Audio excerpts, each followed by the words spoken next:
Josh Appelman, founder and CEO of Appelman Properties. Today, we're joined with Tony Castronovo.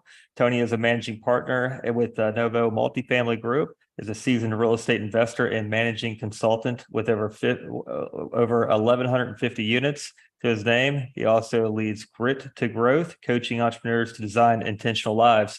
Tony, we appreciate you coming on today. If you could let everyone else know a little bit more about yourself. Yeah, absolutely. I am thrilled to be here, Josh. Actually, that 1,150 units is literally as of yesterday. So we just closed on Nice. 57 units in Texas. And yeah, it's I think my ninth multifamily property I've been a part of, different capacities. And before that, really kind of pulling back the real estate curtain here, back in 2014 is when I started in the space and single family, actually.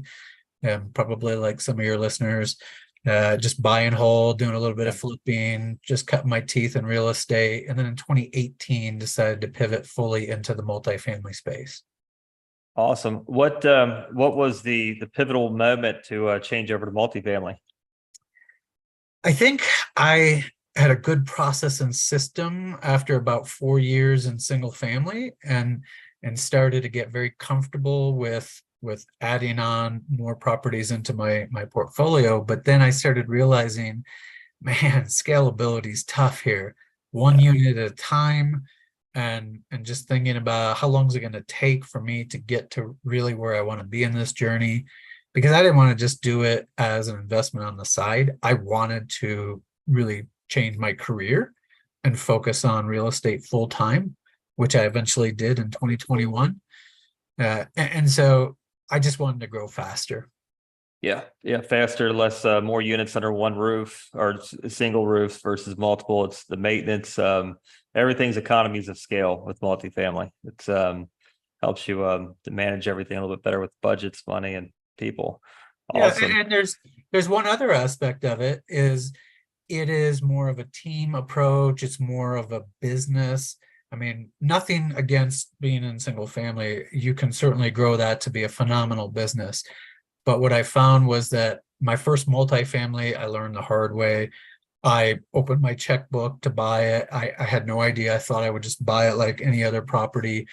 And it was a lot of pain. I had 100% of the profits, but I had 100% of the risk and the liability. And and so I learned about being a part of syndications and being a part of larger properties that truly are running a P&L. And there's all kinds of roles, from asset management to capital raising, capital attraction, investor relations, you name it. And I like being a part of businesses. Yeah, for sure. And like you said, you can have more people to the table that can help partake. You have professionals that can do your asset management piece, your capital raising if you need, the sponsor, the KP. I mean, you're bringing some high level people around in one deal and getting it to the closing table. Talk to us a little bit about the deals you just closed yesterday. If you could, let us know how you found them, the debt that you used, going through the approval process, and now you're getting ready to execute on a business plan, I'm sure. So if you could just take us through the journey. Yeah, and honestly, I'm gonna have to just be a little high level on it, because it's one of those situations where right at the last minute, the lender decided to reduce our loan proceeds. And so we have just a little bit of post close raise to do on it. So I can't really publicize too much of the deal at this point. Got it. On air. But I'll tell you, some of the background on it. It's a 2013 build in the Houston MSA, and one of the fastest growing communities in the Houston area. One of the reasons why I really like the property is just because my partners have kind of done this same vintage, same builder, 10 minutes away, multiple properties that are all very similar to this one, and which means that there's consistency and confidence in the business plan. And like you said, getting ready to roll up our sleeves and go do it. Absolutely. I mean, literally, as soon as we inked it, guys were showing up, with the trucks ready to roll, hanging a new banner. So it was just a process that We just need to kind of unfold and let it, take its course. And boring real estate is good real estate for me, right? Yeah. Consistency in the operations is really what I'm after. So, yeah, that's the skinny.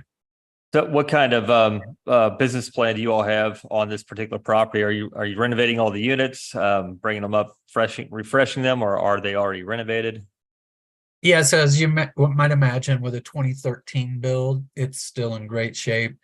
It really just becomes adding amenities and trying to bring it up to a standard of new builds that we Yeah. might compete with. But it's garden style. It's got lots of great amenities, from fitness center to dog park to amazing outdoor space with the pool and barbecue areas. And we're just going to refresh a lot of that. And then on the interiors, we have a whole new palette for how we're doing everything, from the kitchens, the appliances, etc. So we're gonna definitely put money toward about 100 units, give or take, and bring them up to another standard. Got it. Awesome. Is that so the value add component here is just refreshing, and then I'm assuming that the rents are lower than surrounding properties, so you'll be able to bring them up to market. Yes, absolutely. Yep. Got it. Very good. Very cool.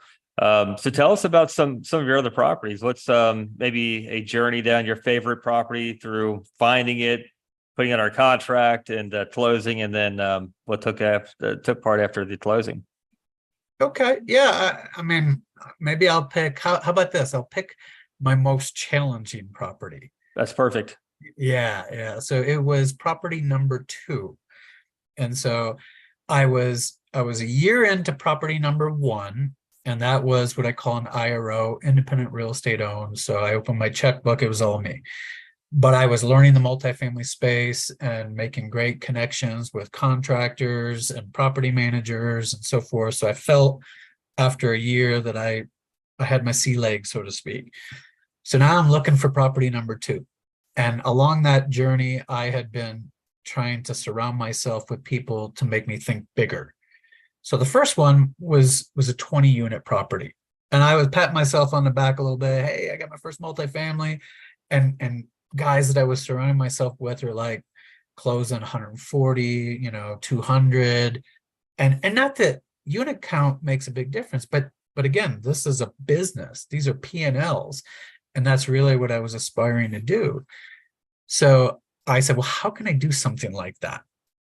And so I started learning about syndication. I started getting more acquainted with potential partners. And so I found a mentor of mine that was able to KP on my deal, and a little bit more than KP. He was truly a general partner, mostly to help me with credibility, because I'd never syndicated a deal, as well as to be a balance sheet partner and help me sign on the loan. So that's how I got into that deal. It was a 60 unit. It was about 2.5 miles from my first property, which made it part of the story and the scalability, the efficiencies with working with different vendors. And then really where things started to kind of go off the rails a little bit was I bought it 3 months before COVID. And so we immediately got in there in late 2019 and started executing our business plan. I got contractors in and out, renovating units, and, we're doing all kinds of stuff. And then all of a sudden, we just hit the brakes. And literally, I could not show a unit without putting a lockbox on the unit and letting somebody self-show themselves, which is a disaster. So my property manager could not actually be on site showing potential residents any of the units. And so that was just the beginning of a series of challenges with, eviction moratoriums, and, everybody's kind of dusting the cobwebs off right now listening to this about all that we went through just Oh yeah. a couple years ago, right? But that was the challenge that I was living in. And we had to pivot to make that a success. Yeah. Yeah. That was definitely a big deal to overcome in the middle of the unknown, for sure. And you closed right before everything. So That's good information. That's cool. And you had mentioned mentorship. So I know we wanted to touch on this topic because that's huge to succeed in really in any business, including in life, is to have mentors that have already been there, done it, and kind of paved the way. Can you touch on mentorship for us, for the listeners? Yeah, of course. A lot of my mentors have been informal. So this person actually I had known from my corporate days. We probably knew each other for literally 20 years at that point. We would always compare notes because I got started in real estate before he did, but he went straight into multifamily and never even touched single family. So he was ahead of me there. And so there was always this informal mentorship between us. And when it came to doing syndications and multifamily, I leaned on him pretty heavily. And, that was a great relationship to take advantage of there. But formally, I joined a program. I'll just kind of put it out there, a little plug, the Jake and Gino Wheelbarrow Profits program. That was something I got involved with about 2 years ago.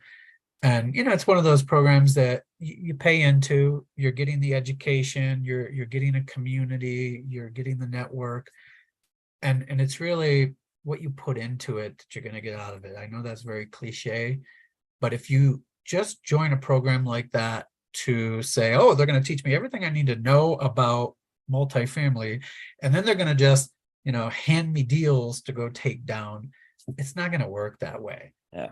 Right. When you go to the events and do some networking, everything, the magic, if you will, happens outside the classroom. It's the happy hours, it's the dinners, it's like when I go and travel to some of these events, 6 a.m. I work with a group of folks that we go out for a run, and a lot of relationships are built in those opportunities. Yeah, that's 100%. And those relationships that you make in those events, I mean, the energy that you can be in a room is just huge. I mean, compared to, say, a Zoom meeting. You're handing out business cards and you're finding out what everyone's capabilities are, and you can create a pact, and then that's your general partnership. Everyone brings a value to the team, and being there live with people, it's a different energy. Yeah, it's good. and you've got to invest in people, right? So you can go to an event with an agenda of, well, I'm gonna learn this aspect of multifamily real estate. That's great, but you should also have an agenda for relationships you want to cultivate. You're going to meet people, you're going to meet a lot of people, and maybe it's 30,000 foot. But then over time, you want to go deeper with a set of individuals that maybe you connect better with, and ultimately start to form partnerships. Yeah. And I think I also read on your bio that you help entrepreneurs get to the next level as well. Is that correct? Absolutely. Yeah. So maybe you're hinting on my coaching business a little bit. For sure. I'll put the plug in there if you want to elaborate a little bit on that, and just to let the audience know what that's about. Yeah. Thank you. I mean, I think that here's something that I took away. Okay. So anybody looking to quit a W-2 job and go straight into real estate and live this life of entrepreneurship, here's what I learned. Think of a conveyor belt, and you purchase an asset, a multifamily building. You put it on your conveyor belt, and if it's a syndication, maybe it's running for 5-6 years. And eventually, when it comes off the conveyor belt, maybe you've reached a point where that might spill into 2 properties, let's say, right? If you double your money in 5 years, you take the proceeds and you put it right back into real estate and put 2 assets on your conveyor belt, metaphorically speaking. Okay, but after you put 1 on, maybe you put 2 on and 3 on and 4 on. Well, the goal is to get your conveyor belt running to the point where it's perpetual. You're not pulling money out of your bank account to get into real estate. Your deals are helping you get back into real estate, right? That's when you have something in the way of income. Along the way, you're building wealth. But if you want income and you don't have a W-2 job, you need to find a source of income, because you got to get to that first asset coming off your conveyor belt, and that could be 5 years. So what do? When I realized that, I said, well, I don't want to go back into the corporate world. I want to stay as an entrepreneur. So where can I bring value? And I went through a bit of an exercise that I call the honeybee approach. And it basically starts to evaluate different streams of income. And you go through it by thinking about, what are you passionate about? Where are your skills at? What time commitment is this going to take from you? Is it scalable? You go through a series of questions. And what percolated to the top for me was all things around coaching, training, mentoring. I was a consultant for 25 years. I worked for companies like Ernst & Young and Accenture. And so obviously that's in my background, but I wanted to put a spin on it and say, okay, let's look at the world of coaching. And I didn't approach it like, well, it's just like consulting. I went and immersed myself in a formal certification program for 9 months. I literally was working hours and hours every week to become a certified coach. You could say that I'm certified to be a coach for all things, life coaching, business coaching, you name it. But my niche is entrepreneurs and business. So I launched last year in my entrepreneurial coaching business. I help entrepreneurs to step out of their corporate job, and once they do, to actually work through all things that come at them, from business to personal, you name it. On the business side, I also work with experienced business owners. If you have an established business, then I can help you grow revenues, reduce costs, ultimately to drive profits in your business.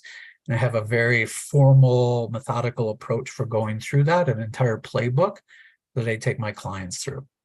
Nice. Very cool. And that could be, that can add a huge value to someone's journey in life just from going, getting the confidence from stepping out on their own and doing what's driving them. That's for sure. Absolutely. Josh, if you've never had a coach before, you really need to consider it. I'll be honest, I never had a coach. I never had a coach until maybe a year ago, a true coach. And then all of a sudden I had multiple coaches and I was meeting with coaches every week. And it is phenomenal. I don't know how I ever got this far without one. Yeah, it's accountability. If you have somebody there that you're answering to, that's not, I'm going to say someone close to you, like an outside person that really taps you on the shoulder and keeps you in line with what your goals are. It helps you accelerate to your goals, keeps you intact. That's coaches are, it just even to have someone there to talk things through and go through the decision making process, to have someone get their side of the opinion, it helps a ton for sure. Totally agree. Yeah, absolutely. Here's the thing about a coach. The difference between coaching, consulting, mentoring. A mentor is somebody who's been there, done that, and going to show you how you should do it if you want to have the kind of success that they had. A consultant has their own agenda, and they're going to come to the table and basically describe an entire approach of how you need to get from point A to point B. A coach works with the individual who already has the answers. If I'm coaching you, you already know what you need to be doing. It's my job as a coach to help pull that out, help you recognize that. And then once you see it, like you said, hold you accountable to taking action. Yeah. Yeah. If your goal is, just call it 1,000 units, you're going to break down how you're going to get there and then making sure you're taking the action steps to get there. It's totally agree. Very cool. On the real estate front, what areas are you all focusing on? I know you just closed in Houston. What areas are driving your focus? Yeah, so that's a key point, is pick a market, right? If you're new into real estate in general, you can't be an expert in every market. And so for me, I started in Houston because I used to live there and I know the area very, very well. And literally, just on the other side of the tracks, so to speak, can be a totally different type of asset than on the other side. But I've also focused on San Antonio and the Oklahoma City MSA. Those are my core markets. I've also invested in places like the DFW area, I've got a property in Waco, Texas, which is kind of in between, maybe DFW and Austin area. But basically, Texas and Oklahoma have been my markets. Very cool. What kind of considerations are you taking in your all's underwriting as far as interest rates, and are you all doing a refinance in your time horizon or 5 to 10 year holds? We will consider a refi if we're doing bridge financing. It has to work without it though. Yeah. Right. So, interest rates are what they are. And I think the biggest thing for everybody has been the volatility of rates, and from getting a property under contract to getting to the closing table, it takes longer than it used to. Mhm. And so there's so much variability that could happen. And that's what has, kind of challenged a lot of investors. But as things start to stabilize, and if you're very conservative in the projections on your interest rates and really the entire, debt financing, I think you'll be okay. But you got to stick with your numbers, and that might mean that you're going to put in an offer that's a lower price than perhaps the seller is willing to accept, but Yeah. stick with it. The other thing is rent growth. We've all gotten so used to this heyday of double-digit rent growth, crazy rent growth over the last couple of years, and it's back to fundamentals. There's still some areas where you can be pushing 5 or 6%, but 3 to 4% is probably more where you should be underwriting in most markets. So That's stable. Those are stable metrics for sure. And that's your expense growth goes up 3%, your rent growth goes up 3%. They zero each other out, but that's conservative underwriting for future years. yeah, and I think everybody always looks at taxes, which especially like in Texas, you're gonna have crazy taxes. But insurance has gotten like off the charts. Yeah. And so that is something that, again, knowing your market, you really need to understand what the cost per door is for insurance. And it's gonna vary wildly from market to market. Yeah. I did hear something about Florida. They're working on passing a bill or some kind of legislation to help with the insurance costs in Florida, because the amount of impact it's taking on homeowners just in general. Florida, I think it's almost you're almost unable to even underwrite a property because of the amount of insurance costs. It doesn't make sense. Yeah. For sure. So what's the future look like for you, Tony? So I think the future is I have this three-legged stool, actually.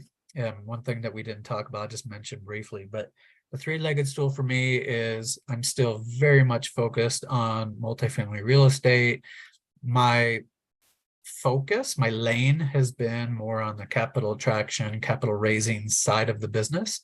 I have done asset management and could still do that, but it's not really the operations that get me excited. So I focus on more the capital side, the investor relations side. I will probably do 3 deals this year. The first one kind of tied me up for a little longer than I would have liked.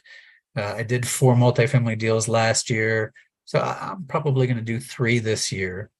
But multifamily, one leg of the stool. My coaching business is the other leg of the stool. Very much focused on growing that aspect of my business. And then the third piece is that I kind of dovetail the coaching and the real estate together, and I provide fractional CFO services for real estate companies. So I work with a team, and I get to sit with owners of real estate businesses and help them look at their finances and make good decisions to grow their businesses with the lens of finances. And it's not just multifamily. I work with wholesalers, flippers, short-term rentals, you name it. So that's just something that I think fits very well into my background and experience. Very cool. And for the listeners, well, you know this, but there's different accounting methods. There's a different accounting language for different businesses. Your tool hardware store has a different accounting language than multifamily, than real estate. Your manufacturing has a different accounting. Accounting's accounting. But as far as like CapEx, capital expenditures, you're going in to renovate a unit, you're going to be spending money on flooring, on countertops, on cabinetry, on light fixtures, on plumbing. Those are capital expenditures, and those go below your line, below your net operating income. They don't go in as an expense and lower your NOI. And those are things that you help people see through and properly put the accounting methods in place to essentially help not devalue their own property and take advantage of depreciation at the same time. There's different languages and different nuances that you need to be made aware of, or even just know, so that you're not essentially hurting yourself. And Tony, that's what you come in and do. Is that correct? Yeah. I mean, you hit it right. There's certainly that. Also, something that I see a lot is a lot of operators will not consider like a cost of goods sold. And by no stretch am I going to say I'm a CPA or bookkeeper, but anybody who's looked at financial statements and run a P&L needs to consider how they're reporting some of the expenses that they have. When you keep things just as an operating expense, then certainly everything kind of comes down to net income. But when you're looking at the profitability of your business, you really need to consider, is this an expense that is a direct relationship to having this property or this asset? And if it is, it needs to go in a cost of goods sold, so that you look at your gross profit margin. A gross profit margin is going to tell you how profitable your business is. And if you're doing, say, flips, you want to know from flip to flip, is this a profitable deal or not? You got your overhead expenses for your company. And those are things that obviously we can do an expense analysis and help to fine tune as well. But that's the cost of you running your business as a whole, whether you do one flip or 100 flips, right? So you got to kind of split these out a little bit, and it's going to help you really look into your business and know whether you've got a profitable business, or if you got multiple business lines, where you're getting more profitability versus another area. It might help you kind of fine tune the way you approach your business. Yeah. And that helps seal any kind of leaks you have in your cup. Keep on putting money in your cup and it falls out of the bottom. So if you know where your leaks are at, keep the cup filled. I like it. Yeah. So Tony, if somebody wants to get a hold of you and find out more about yourself, your company, invest with you, how can they get a hold of you? Well, we can certainly put it in the show notes. We will. Yeah. Mention a few different businesses, but I'll keep it simple. Probably the best way is through my real estate company, Tony, Tony, at Novo, Novo, multifamilygroup.com. Cool. Yep. Awesome. Very cool. Can I find you out there on social media as well? Of course. Very good. Very good. Tony, we definitely appreciate your time today. I look forward to following you and seeing how big you grow, man. Okay, thanks. All right. Thanks, Tony.